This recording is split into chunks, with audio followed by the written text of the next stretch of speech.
Halo Min, Halo. kali ini gue mau share cerita. Ini cerita semasa gue masih kuliah di Poltek UI, sekarang Politeknik Negeri Jakarta. Sebenarnya ini bukan cerita gue sih, tapi dari beberapa temen gue yang ngalamin hal-hal spooky selama kuliah di sana. Karena kalau gue pribadi selama kuliah di sana, alhamdulillah nggak pernah nemuin yang serem-serem. Nauzubillah. Nah, gue share satu atau dua cerita aja ya, biar bisa ikut ngeramein treat aja katanya. Oke. Salah satunya soal bikun, bis kuning. Ya. Jadi ada bis kuning terakhir menuju Poltek. Ini berarti jadwal terakhir lah ya. Iya. Jadi di Poltek itu ada 2 shift jam kuliah, yang pagi sama yang sore. Kalau gue kuliah sore, masuk sekitar jam 1 siang, pulangnya habis maghrib. Karena gue udah lama lulus, gue nggak tahu nih sistemnya jam kuliah ini masih ada apa enggak di Poltek sekarang ini. Nah, for your info, Poltek itu letak kampusnya kan paling ujung atau mojok di antara fakultas lainnya, ngelewatin Danau Rawa. Dan di belakang Danau Rawa itu ada lapangan hoki. Iya. Pas di ujung gerbang menuju Poltek. Ada ya? Betul. Oh. Terus di sisi lainnya, nggak jauh dari Poltek ada gimnasium. Oh, ini gue tahu nih. Seberang kampus katanya. Nah, di seberang kampusnya itu nggak jauh dari halte, kalau nggak salah ada menara air yang legend itu, dan jalan pintas menuju Balairung. Betul. Dan di jalan pintas tersebut dulu sih biasanya gue suka lihat bis kuning yang udah pada rusak nggak kepake. Nah, bisa kebayangkan betapa kampus gue ini posisinya strategis abis buat ngundang cerita-cerita mistis. Oke, langsung aja deh cerita ke inti ceritanya, katanya Mbak Adel nih. Jadi ini ceritanya teman kampus gue. Sebut aja trio deh ya, karena mereka bertiga. Oke, trio.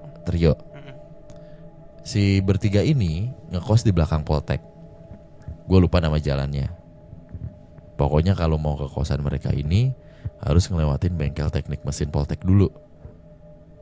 Kebetulan habis kuliah mereka ada keperluan nih di daerah stasiun UI. Entah main PS atau habis ngetik-ngetik tugas kuliah. Dan selesainya malam. Kebetulan pas lagi nunggu di halte stasiun UI, ada bis kuning ke Poltek yang terakhir. Naiklah mereka bertiga nih, duduk di samping Pak Driver. Nah, diceritainnya nih si Mbak Adel ini, bis kuningnya itu yang modelnya itu kayak bis kalau di Jakarta tuh Kopaja atau Metro Mini. Iya. Jadi yang bis agak rombeng gitu lah ya. Bis lama nih soalnya. Bis lama dan belum regenerasi. ukuran sedang, bukan bis gede nih. Iya. Jadi ada tempat duduk tuh di samping drivernya. Selama perjalanan menuju pemberhentian di Poltek yang terakhir itu, mereka ngobrol-ngobrol lah sama Pak drivernya. Pas udah mau sampai ujung gerbang Poltek, kan ngelewatin Danau Rawa tuh. Pas belokan mau masuk Poltek, sebelah kiri ada lapangan hoki. Tiba-tiba di bagian belakang si bis kuning ini kayak ada bunyi, brak. Kayak ada sesuatu yang kenceng dan besar nabrak. Lah terus si bertiga ini kaget. Sebelum salah satu dari mereka akhirnya nengok, dan si driver ini udah bilangin gak usah nengok ke belakang. Oke. Karena penasaran mereka tetap nengok. Ya namanya anak muda kali ya. Pas mereka nengok, itu ada si Tante Kunti nemplok di kaca bagian belakang. Berarti dari luar gitu ya? Iya, iya. Iya kan? Terus. Kalau dibayangin mungkin nemplok ala-ala Spiderman kali ya. Kebayang gak tuh kayak apa seremnya? Karena si trio ini histeris, si drivernya berusaha nenangin. Terus dia bilang si drivernya nanti juga hilang. Bener aja tuh. Pas mau sampai gedung rektorat, si Kunti ini udah ngilang. Pas si trio ini turun, si bertiga ini turun, si drivernya cuma bilang, ya saya mah udah biasa digituin mas. Nah, terus si trionya bilang, lah situ udah biasa pak, kita walaupun bertiga kan ini pengalaman sendiri, maksudnya baru gitu. Itu tuh cerita pertamanya. Lanjut ya, cerita keduanya dari Mbak Adel nih. Lokasinya masih sama, di Poltek UI. Kalau ini bener-bener dari temannya dia nih, satu jurusan yang ngalamin. Teman satu jurusannya dia. Kalau tadi kan temannya teman dia. Jadi waktu kejadian abis selesai kelas terakhir, itu kira-kira habis maghrib. Waktu itu kebetulan kelas kita selesai habis maghrib.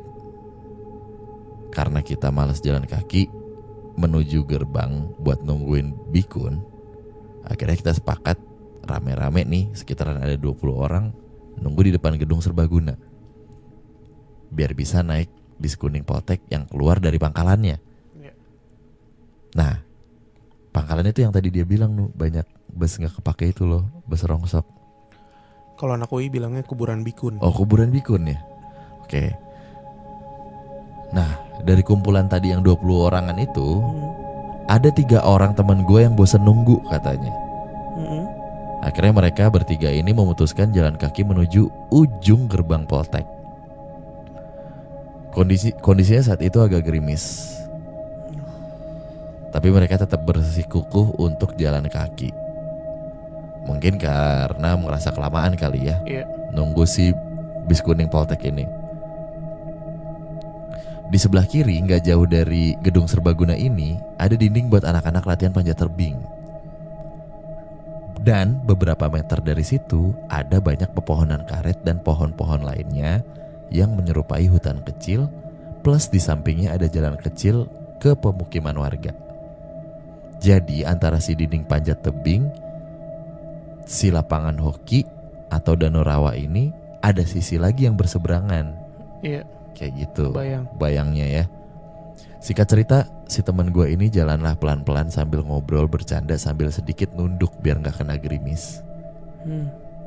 Pas udah ngelewatin dinding panjat tebing, mereka ngeliat dari kejauhan kayak ada sesosok laki-laki, hampir ke bapak-bapakan botak gitu, lagi nongkrong, duduk gitu ya, jongkok dengan posisi kepala merunduk. Awalnya mereka biasa aja, tapi semakin dekat langkah mereka menuju si laki-laki yang lagi nongkrong itu, kok mereka makin curiga. Pas mereka beberapa langkah ngelewatin si laki-laki yang lagi nongkrong itu, mereka ngerasa ada sesuatu atau sosok yang melayang terbang di belakang mereka. Pas mereka tengok, gak taunya si bapak-bapak itu yang melayang sambil ngejar mereka dengan posisi tangan kayak mau nangkap salah satu dari mereka. Ini habis maghrib ya? Habis maghrib. Terus? Spontan mereka bertiga ngibrit dong dan nangis histeris sambil lari-lari ke gerbang. Sampai akhirnya tanpa disadarin ada bapak-bapak naik motor, kayaknya warga yang tinggal di belakang gitu ya katanya. Manggil-manggil mereka terus nanya, kenapa lari, kenapa? Pas bapak-bapak itu nanya, kayaknya si sosok laki-laki yang melayang itu udah gak ada. Akhirnya mereka bertiga ini didampingin lah sama bapak-bapak yang naik motor ini sampai ke ujung gerbang. Sampai si bis kuning Poltek ini datang nyamperin akhirnya. Terus akhirnya mereka naik sambil nangis gemeteran ceritain semuanya. Ya otomatis teman-teman lain yang di bikun itu pada ikutan shock dong. Entah percaya gak percaya pasti. Mungkin kalau dialaminnya cuma satu orang yang di dalam bis kuning, pasti halu loh gitu, gak mungkin lah. Tapi ini masalahnya dialamin tiga-tiganya gitu ceritanya.